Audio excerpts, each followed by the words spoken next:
4:30 তো বেজেই আসলো, আর 2-1 মিনিট বাকি আছে। এই মাছ দিয়ে, আলু দিয়ে, ডাটা দিয়ে, কচু দিয়ে ঝোল। Hello everyone, good morning. সবাই কেমন আছো? আশা করছি সবাই খুব ভালো আছো। নতুন দিন, নতুন সকাল, নতুন আরো একটা ব্লগে তোমাদের সবাইকে ওয়েলকাম জানাচ্ছি। এখন ঘড়িতে সময় হচ্ছে সকাল 8টা বাজতে 10 মিনিট বাকি রয়েছে। আর আজকে ঘুম থেকে উঠেছি কাটায় কাটায় তখন 6টা বাজছিল, মানে অ্যালার্মটাও বেজেছে, আমি সঙ্গে সঙ্গে উঠেছি। সোনাকে ডেকে দিলাম, ও উঠে ফ্রেশ ট্রেশ হয়ে রেডি হয়ে স্কুলে চলে গেল। আর আমি দুয়ারে জল টল দিয়ে বাসন মাজতে বসলাম। বললাম একটু চা বানিয়ে দিই। আমার মেয়ে বললো না না, চা বানিও না, আমি চা খাবো না। ওই জন্য আর চা বানাইনি। বাসন মেজে গা ধুয়ে উঠে বরকে ডাকলাম, বর উঠলো, ফ্রেশ হলো, চা বানালাম। চা বানিয়ে চা খেয়ে মেশিনের মধ্যে দিয়েছি কাচাতে। কাঁচা অবশ্য হয়ে গেছে। যতক্ষণ কাঁচা হচ্ছিল ততক্ষণে আমি এরকম আয়রনের মধ্যে একটু গুছিয়ে নিলাম। এই যে মেয়ের জামা কাপড় আর বরের ড্রেসপত্রগুলো সব এলোমেলো হয়েছিল, তো ওগুলো একটুখানি গুছিয়ে নিয়েছি। আর বর বাজার করে দিয়ে গেছে, কিন্তু কি বাজার এনেছে এটা দেখবো, দেখে তারপরে ওই ঘরে হাত দেবো। কেননা সেই ঘর ঝাড়ার পরে ওই ঘরের কাজ তো করা হয়নি, এই দেখো পড়ে রয়েছে। ওই ঘরটা গোছগাছ করে নেব। আর বেড কভারটাও পাড়তে হবে, বিছানা পাড়তে হবে, বিছানা পাড়া হয়নি। এই যে এগুলো মানে বালিশ ক্যাথা, ওগুলো একটু রোদে দিয়ে দিয়েছি, এবার এগুলো পেরে নিই। তার আগে দেখে নিই বাজার কি এনেছে। আজকে রান্নার অত তাড়া নেই।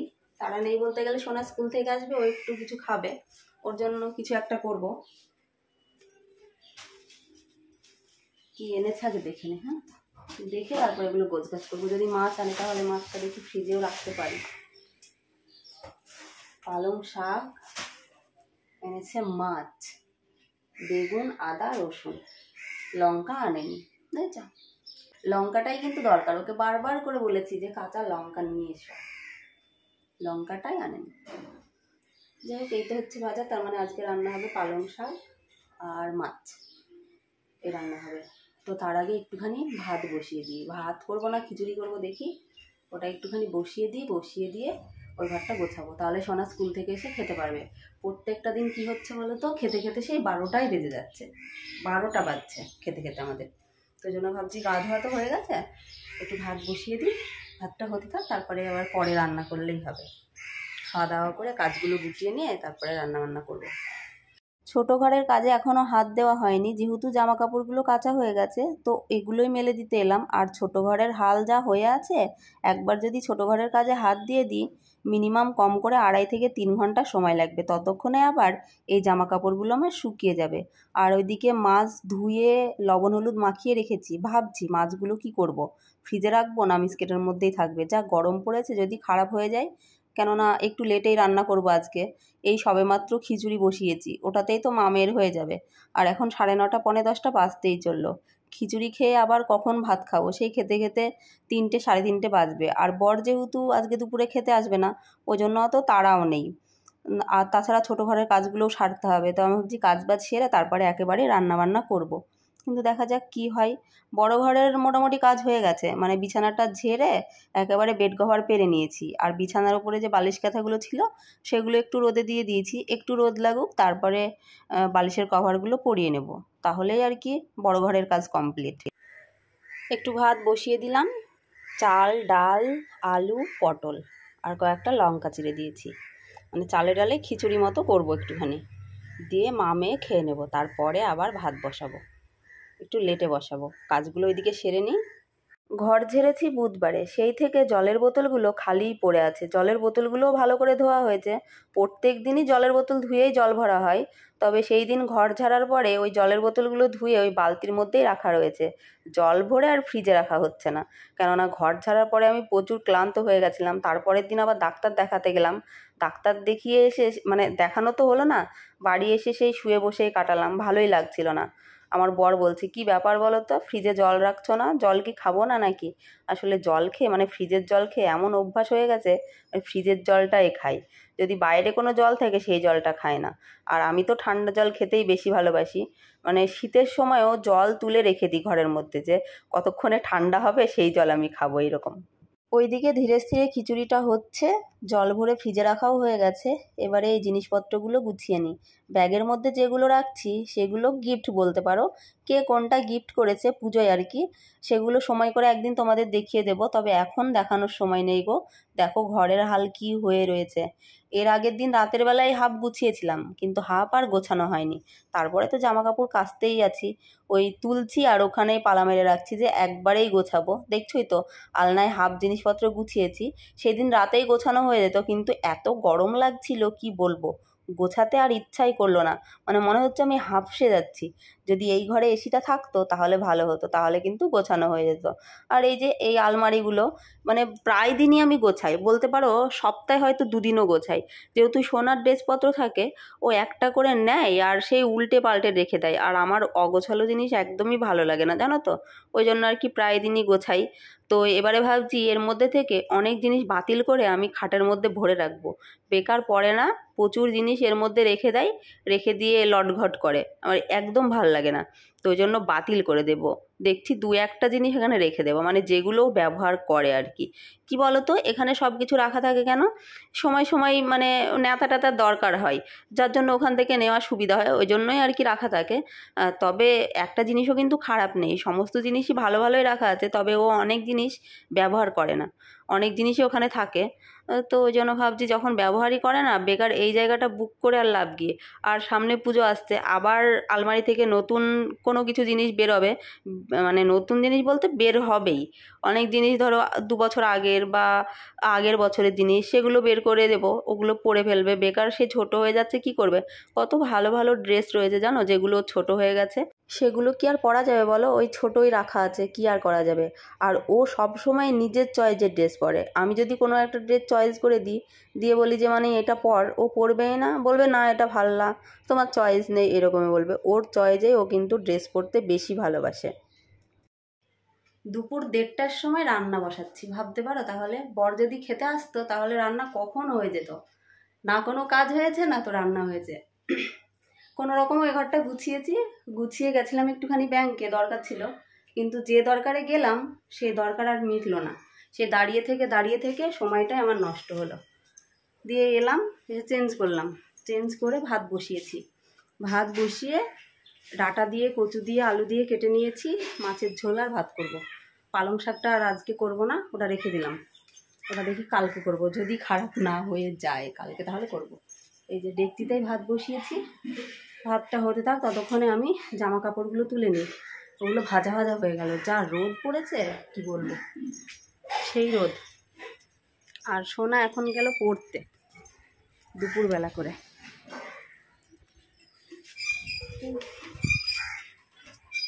যেমন ছাদ পেতে গেছে, তেমন জামা কাপড় পেতে গেছে।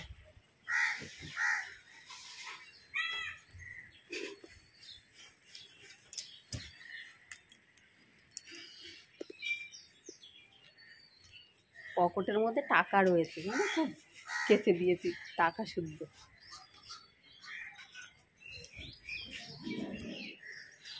এগুলো এক হাতে ভাজ করে নিই, রান্না করব, রান্না করে বাসন মাজবো, একেবারে আবার দুটো খেয়েও নেব, নিয়ে তারপরে স্নান করবো আজকে বিকেলবেলা। মেশিনে কেটেছি, সব শুকিয়ে গেছে।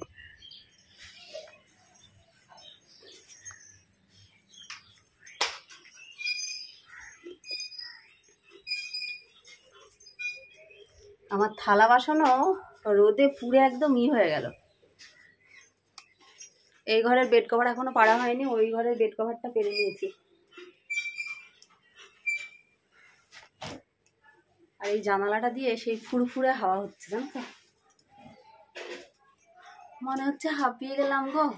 মাছটা ফ্রিজে রেখেছিলাম, ওই জন্য বের করলাম, বের করে এখন মিনিট 20 থাকুক, তারপরে রান্নাটা মানে তরকারিটা বসাবো। ভাতটা হচ্ছে হোক, ততক্ষণ আমি এইগুলো একটু গুছিয়ে নিই। রান্না কমপ্লিট করে নিয়েছি, মাছ দিয়ে, ডাঁটা দিয়ে, আলু দিয়ে, কচু দিয়ে ঝোল, আর এই হচ্ছে ভাত। সোনাকে দুটো ভাত দিয়ে দিই, আর আমার সকালের খিচুড়ি আছে, অল্প একটু খাই, খেয়ে কাজবাজ সেরে স্নান করে উঠবো। সমস্ত কাজ সেরে এইসবে স্নান করে উঠলাম, এখন 4:28 বাজে। আজকে আর ভিডিওটা এডিট করতে পারলাম না, সময়ও হলো না। ভাত রান্না করেছি, ভাত তো খাইনি, খিচুড়ি খেয়েছি, এখন আর মনে হয় ভাত খাওয়া হবে না। এখন কি ভাত খাওয়ার সময় বলো? আর আমার বর এখনও কাজের থেকে বাড়ি আসেনি, কখন আসবে কি জানি, একবার ফোন করেছিলাম, বললো 4:30 5টায় চলে আসবো, কিন্তু 4:30 তো বেজেই আসলো, আর 2-1 মিনিট বাকি আছে। এখনও তো বাড়ি এসে পৌঁছায়নি। বাড়ি এসে ভাত খাবে না কি খাবে ঠিক বুঝতেও পারছি না। আর এই দেখো আচ্ছা করে মাথায় তেল দিলাম, রবিবারে শ্যাম্পু করব। আর কি গরম, এখানে বসেছি, এই জানালাটা খোলা আছে, দারুণ একটা হাওয়া দিচ্ছে, ওই জন্য আর কি এখানেই বসলাম। একটু বসি, তারপরে নিচে যাব, 5টার সময় নিচে যাব। আধা ঘন্টা কি ভিডিও এডিট কমপ্লিট হবে? আমার তো মনে হয় না যে ভিডিও এডিট কমপ্লিট হবে, কেননা পুরো ব্লগই ভয়েস ওভার দিতে হবে। কালকে কোনো ভয়েস দিয়েই ভিডিও করা হয়নি, কালকে শরীরটা ভীষণ খারাপ লাগছিল, ওই জন্য কোনো রকমই তুলে রাখা আছে। দেখা যাক কি করা যায়। একটু নিচে যাব, নিচে না গেলে মন ভালো লাগবে না, আরও মনের মধ্যে আনচান আনচান করবে, শরীর খারাপ করবে, অস্থির অস্থির লাগবে, সন্ধ্যাটা ভালোই লাগবে না। আর তার থেকেও বড় কথা, আমি যদি নিচে না নামি তাহলে শুয়ে থাকলে ওই রাতের বেলায় খুব ছটফটে গো, এমনিতেই ঘুম আসতে চায় না, তার উপর ওই সারাদিন শুয়ে থাকার পরে রাতের বেলায় তো মোটেই ঘুম আসে না। আর শরীরের মধ্যে যে কি হয় তোমাদের কি বলবো, কি ঠান্ডা হাওয়া না, মানে সত্যি তাই, কি ঠান্ডা হাওয়াটা। এখন একটু বসি, দেখি বর কখন ঢোকে বাড়িতে, 5টার সময় তো নিচে নামবো। চলো পরে দেখা হচ্ছে। মাথাটা এখনো আশ্রাইনি, গামছা জড়িয়ে রেখেছি। এখন সন্ধ্যা 7টা বাজে, সন্ধ্যা পুজো দিয়ে নিয়েছি। সন্ধ্যা পুজো দিয়ে সোনা বানিয়ে নিল ম্যাগি। এই দেখো সোনা ম্যাগি খাচ্ছে, আমি একটুখানি খেলাম, খেয়ে একটু জল খেলাম। বর আসবে তারপরে খাবার খাবো, মানে ভাত খাবো, জানো তো। ভাতটা আজ তো খাওয়াই হলো না, সারাটা দিন আজকে খিচুড়ি খেয়ে কেটে গেল। বর আসবে তখন খাবো। আর দেখো মাথায় কত যে তেল দিয়েছি আমি, কি বলবো। চুল যেমন ভেজা তেমন চুকচুক চুকচুক করছে তেলে। কালকে দিনটা থাকবে, পরশু দিন শ্যাম্পু করবো, কেননা অনেক কটা দিন মাথায় তেল দেওয়া হয় না, কেমনই যেন লাগছিল। আর আজকে বিছানা পেরেছি, আজকে যদি একটু ঘুম হয়তো হবে, কি হবে জানি না। আর সারাদিন তো বিছানায় আজকে গড়াগড়ি দিইনি, কেননা কালকে রাতে অনেক কষ্ট করেছি, জানো তো, অনেক কষ্ট করেছি। রাতের বেলায় কষ্ট হলে ভালো লাগে বলো? সারাটা রাত দিনের বেলা হলে ঠিক আছে, যেভাবে হোক কেটে যায়, কিন্তু রাতের বেলাটা কিছুতেই কাটতে চায় না, টাইম আর পাস হয় না। যেমন ঘুম আসে না, তেমন শরীরের মধ্যে খারাপ করে, মানে কি যে হয় ঠিক বলে বোঝাতে পারবো না। যাই হোক, সোনা খাবে, খেয়ে পড়তে বসবে, আমি একটু মোবাইল দেখবো। কি করবো এখন, দেখি একটু বোনের কাছে ফোন করবো, একটু মায়ের কাছে ফোন করবো। আজকে একটু তাড়াতাড়ি ডিনারটা করে নেব। এখন 9টা 10 বাজে, সোনার অলরেডি খাওয়া হয়ে গেছে, এবারে আমরা দুজনেই বাকি আছি, খাবো, খেয়ে শুয়ে যাব। ঘুম পাচ্ছে না যদিও, তবে শুয়ে যাব, আজকে ঘুমানোর চেষ্টা করব। কালকে সারা রাত ঘুম নেই, পরশু ঘুম নেই, মানে 2টো রাত পুরো মানে জেগে জেগে কাটানো বলতে পারো। ওই জন্য ভাবছি আজকে খাওয়া দাওয়া করে ঘুমিয়ে যাব। তাছাড়া খিদে পেয়েছে, সেই খেয়েছি কখন বলো তো, সেই খেয়েছি তখন মনে হয় 1টা কি 1:30টা বাজবে, খিচুড়ি খেয়েছিলাম, অল্প একটু খিচুড়ি ছিল, ওটা খেয়েছিলাম। তারপরে আর কিছুই খাওয়া হয়নি, খিদে পাবে না বলো, ওই জন্যই আর কি খাওয়া। আর সোনা বললো ভাত মাখিয়ে দিতে, ওকে দিয়েছিলাম, ও 8টার সময় খেয়ে নিয়েছে, খেয়ে ও শুয়ে গেছে। ঘুমায়নি যদিও, তবে অনেক সকাল সকাল উঠেছে, আমি হয়তো ভাবলাম ঘুমিয়ে যাবে, তোকে ভাত দিয়েছি, ও খেলো, খেয়ে ফোন দেখছে। তো দেখো চলো, এই দেখো দুপুরে যা রান্না বান্না করেছি, ওই 1 তরকারি ভাত, ওটা দিয়েই খাবো এখন। আজকের মতো ভিডিওটি এখানে এন্ড করছি, মানে আজকের ভিডিওটি খাওয়া দিয়েই এন্ড করছি। সবাই ভালো থেকো, সুস্থ থেকো, আবার আগামীকাল নতুন কোনো ব্লগে দেখা হবে। আজকের মতো টাটা বন্ধুরা, গুড নাইট সবাইকে।